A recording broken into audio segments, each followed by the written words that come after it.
नमस्कार दोस्तों, स्वागत है आप सभी का आपके अपने YouTube चैनल अध्यय स्टडी में। मैं विंध्याचल आप सभी से बात करने वाला हूं संविधान की अनुसूचियों के बारे में। दोस्तों, जैसा कि आप लोगों को पता है कि हमारे संविधान में अगर हम कुल भागों की संख्या के बारे में बात करें दोस्तों, तो टोटल भागों की जो संख्या है वो है 22। टोटल जो भागों की संख्या है वो 22 है। अगर इससे रिलेटेड जो है अनुच्छेदों के बारे में बात करें तो टोटल अनुच्छेदों की जो संख्या है वो 395 मतलब 395 है। वहीं दोस्तों, अगर हम अनुसूचियों के बारे में बात करें कि हमारे संविधान में जो है कितनी अनुसूचियां हैं, तो टोटल दोस्तों जो अनुसूचियों की संख्या है वो है 12। टोटल अनुसूचियों की जो संख्या है वो कितनी है दोस्तों? 12। लेकिन दोस्तों मूल संविधान में जो है केवल 8 अनुसूचियां थीं। अनुसूचियों की जो संख्या मूल संविधान में थी वो 8 थी। लेकिन दोस्तों 4 महत्वपूर्ण संशोधनों के द्वारा 4 अनुसूचियों को जोड़ा गया है। इस तरह हमारे संविधान में जो अनुसूचियों की संख्या है वो कितनी हो गई दोस्तों? टोटल 12 हो गई। तो दोस्तों आज हम इन्हीं जो है 12 अनुसूचियों के बारे में डिटेल से जानेंगे। तो चलिए बिना देरी किए हुए वीडियो को स्टार्ट करते हैं। अगर हम प्रथम अनुसूची के बारे में बात करें तो प्रथम अनुसूची का विषय जो दोस्तों, इसमें भारतीय संघ के घटक राज्यों मतलब भारतीय संघ में टोटल अगर राज्यों की संख्या के बारे में बात करें कितने हैं दोस्तों? 28। इन राज्यों के बारे में बात की गई एवं संघ शासित क्षेत्र जो केंद्र शासित प्रदेश हैं, टोटल उनकी संख्या कितनी है? 9। इनके बारे में उल्लेख किया गया है।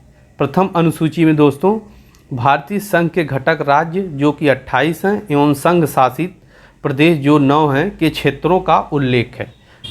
अगर दोस्तों हम दूसरे अनुसूची के बारे में बात करें तो दूसरी अनुसूची दोस्तों इसका विषय है, इसमें दोस्तों भारत के राज्य व्यवस्था के विभिन्न पदाधिकारियों जैसे राष्ट्रपति, राज्यपाल, लोकसभा के अध्यक्ष और उपाध्यक्ष, राज्यसभा के सभापति एवं उपसभापति, विधानसभा के अध्यक्ष एवं उपाध्यक्ष, विधानसभा के अध्यक्ष एवं उपाध्यक्ष, विधान परिषद के सभापति और उपसभापति, उच्चतम न्यायालय और उच्च न्यायालय के न्यायाधीश और भारत के नियंत्रण महालेखा परीक्षक आदि को दोस्तों प्राप्त होने वाले वेतन, भत्ते और पेंशन का उल्लेख किया गया है। अनुसूची 2 में दोस्तों जो है जो निम्नलिखित पदाधिकारी हैं इनके जो है वेतन, भत्ते और पेंशनों का जो है उल्लेख किया गया है। वहीं अगर दोस्तों हम तीसरे अनुसूची के विषय के बारे में बात करें तो तीसरी अनुसूची का जो विषय है इसमें दोस्तों जो है विभिन्न पदाधिकारियों, राष्ट्रपति, उपराष्ट्रपति, मंत्री, उच्चतम एवं उच्च न्यायालय के न्यायाधीश द्वारा जो है पद ग्रहण के समय ली जाने वाली शपथ का उल्लेख है। इसमें दोस्तों जो है पद ग्रहण के समय जो ली जाने वाली शपथ है वो तीसरी अनुसूची में इसका उल्लेख किया गया है। अगर दोस्तों हम वही चौथी अनुसूची के बारे में बात करें तो चौथी अनुसूची में जो है राज्यों और केंद्र शासित प्रदेशों के लिए राज्यसभा में जो है सीटों के आवंटन के बारे में बात की गई है कि किस राज्य में या किस केंद्र शासित प्रदेश में राज्यसभा की कितनी सीटें होंगी। इसके बारे में दोस्तों चौथी अनुसूची में बात की गई है। अगर वहीं दोस्तों हम 5वीं अनुसूची के बारे में बात करें तो 5वीं अनुसूची में जो है अनुसूचित और जनजातीय क्षेत्रों के प्रशासन तथा नियंत्रण के बारे में उपबंध किया गया है। मतलब अनुसूचित और जनजाति जो क्षेत्र हैं उसमें जो है प्रशासन तथा नियंत्रण के बारे में उपबंध किया गया है कि उसका प्रशासन कैसा होगा और उसका जो है नियंत्रण कैसे किया जाएगा। इसके बारे में दोस्तों 5वीं अनुसूची में बात की गई है।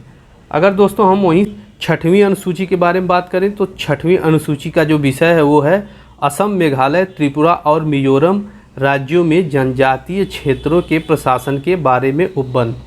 मतलब असम, मेघालय, त्रिपुरा और मिजोरम जो राज्य हैं उनमें जो है जनजातीय क्षेत्रों के प्रशासन के बारे में जो उपबंध किया गया है उसका जो है 6वीं अनुसूची में उल्लेख है। अगर हम अगले अनुसूची के बारे में बात करें तो अगली जो अनुसूची है वो है 7वीं। इसके विषय के बारे में बात करें दोस्तों तो इसमें जो है केंद्र एवं राज्यों के बीच जो है शक्ति के बंटवारे के बारे में बात की गई है। इस अनुसूची में जो है केंद्र एवं राज्यों के बीच जो है शक्ति के बंटवारे के बारे में बात की गई है। अगर इसके अंतर्गत दोस्तों सूचियों की बात करें तो इसके अंतर्गत 3 सूचियां हैं। पहली सूची है संघ सूची, इसमें दोस्तों जो है केंद्र सरकार कानून बनाती है और दूसरी जो सूची है वो राज्य सूची है, जिसके अंतर्गत राज्य सरकार कानून बनाती है। अगर हम वही समवर्ती सूची के बारे में बात करें तो समवर्ती सूची ऐसी सूची है जिसमें दोस्तों केंद्र और राज्य दोनों सरकारें बना सकती हैं। तो चलिए दोस्तों एक एक जो है सूचियों के बारे में जानते हैं। अगर हम दोस्तों संघ सूची के बारे में बात करें तो इस सूची में दिए गए विषयों पर केंद्र सरकार कानून बनाती है। संविधान लागू होते समय दोस्तों इसमें कितने विषय थे? 97 ऐसे विषय थे जिस पे जो है केंद्र सरकार कानून बना सकती है। लेकिन दोस्तों वर्तमान में इसमें विषय की संख्या कितनी हो गई है? 98। दोस्तों अब 98 नहीं है, अब टोटल जो विषयों की संख्या हो गई 100 विषयों पे जो है केंद्र सरकार कानून बना सकती है, ना कि 97 गलत है दोस्तों। आप इसको 100 मान के चलिए। 100 ऐसे विषय हैं जिस पे जो है केंद्र सरकार कानून बना सकती है। अगर हम वही दोस्तों दूसरे पॉइंट पे बात करें राज्य सूची, तो इस सूची में दोस्तों जो है राज्य सरकार कानून बना सकती है। राष्ट्रीय हित से संबंधित होने पर केंद्र सरकार भी कानून बना सकती है। राष्ट्र हित के अंतर्गत अगर दोस्तों कोई ऐसा कानून हो तो उस पर राज्य सूची का विषय होने के बावजूद भी केंद्र सरकार कानून बना सकती है। अगर हम दोस्तों संविधान लागू होते समय इसके अंतर्गत विषयों के बारे में बात करें तो इसके अंतर्गत जो है विषयों की संख्या कितनी थी? 66 थी। कितनी थी दोस्तों? 66 थी। वर्तमान समय में इसमें विषयों की संख्या कितनी दोस्तों है? 62। पहले दोस्तों 66 ऐसे विषय थे जिस पे राज्य सरकार कानून बना सकती थी। वर्तमान के बारे में बात करें तो वर्तमान में जो है 62 ही ऐसे विषय हैं जिस पे राज्य सरकार कानून बना सकती है।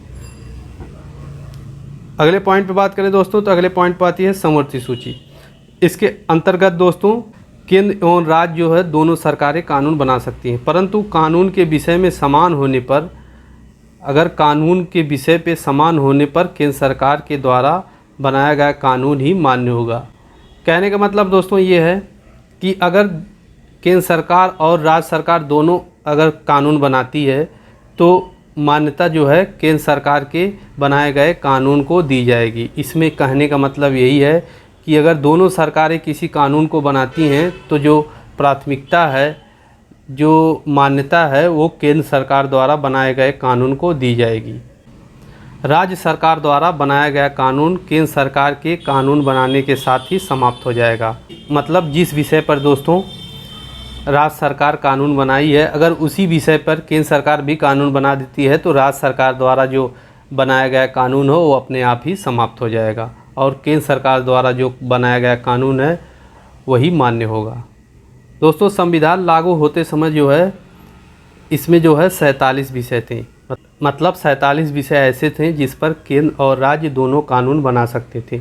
लेकिन दोस्तों अगर वर्तमान में बात करें तो वर्तमान में इसमें विषय की संख्या बढ़ाकर 52 कर दी गई है। अब 52 ऐसे विषय हैं जिस पर केंद्र और राज्य दोनों सरकारें कानून बना सकती हैं।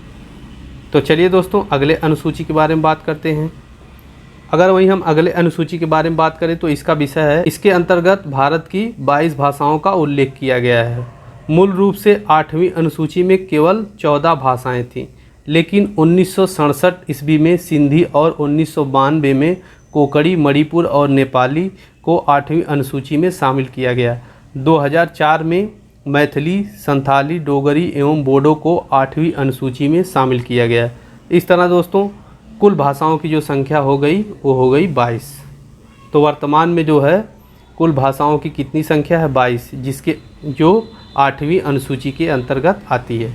तो याद रखिएगा दोस्तों अगले अनुसूची के बारे में बात करें तो अगली अनुसूची जो है वो 9वीं है। इसके विषय के बारे में अगर हम बात करें तो इसमें दोस्तों संविधान में यह अनुसूची जो है प्रथम संविधान संशोधन अधिनियम 1991 के द्वारा जोड़ी गई। 9वीं अनुसूची जो है यह संविधान में प्रथम संविधान संशोधन करके इसको जो है जोड़ा गया है। इसके अंतर्गत दोस्तों राज्य द्वारा जो है संपत्ति के अधिग्रहण की विधियों का उल्लेख किया गया है एवं इन अनुसूची में सम्मिलित विषयों को न्यायालय में चुनौती नहीं दी जा सकती। और वर्तमान में इस अनुसूची में 284 अधिनियम हैं। आगे जो है आती है 10वीं अनुसूची। अगर हम 10वीं अनुसूची के बारे में बात करें तो इसका विषय है दल बदल के आधार पर संसद और विधानसभा के सदस्यों की निहरताओं के बारे में उपबंध। निहरताएँ का मतलब क्या है? योग्यता के बारे में उपबंध। इस अनुसूची में दोस्तों 52वें संविधान संशोधन अधिनियम 1985 को जोड़ा गया है। इस अनुसूची को दोस्तों 92वें संविधान संशोधन अधिनियम 1985 के द्वारा जोड़ा गया है। इसे दल परिवर्तन रोधी कानून भी कहते हैं। दोस्तों 10वीं अनुसूची महत्वपूर्ण इसलिए हो जाती है क्योंकि बहुत ऐसे दल हैं जो चुनाव जीतने के बाद दूसरे जो है पार्टी ज्वाइन कर लेते हैं। इस अनुसूची के अनुसार दोस्तों कोई भी दल जो है अगर किसी दूसरे दल में जाके कोई भी सदस्य जो है किसी दूसरे दल में जाके अगर ज्वाइन करता है या किसी दूसरे दल को ज्वाइन करता है तो इस अधिनियम के अनुसार उसकी सदस्यता समाप्त हो जाएगी। तो कहने का मतलब ये है 10वीं अनुसूची जो है यही कहती है। तो चलिए दोस्तों अगले अनुसूची के बारे में बात करते हैं। अगर दोस्तों हम 11वीं अनुसूची के बारे में बात करें तो इसमें जो है पंचायत की शक्तियाँ, प्राधिकार व जिम्मेदारियों के बारे में बात किया गया है। इसमें जो है 29 विषय हैं।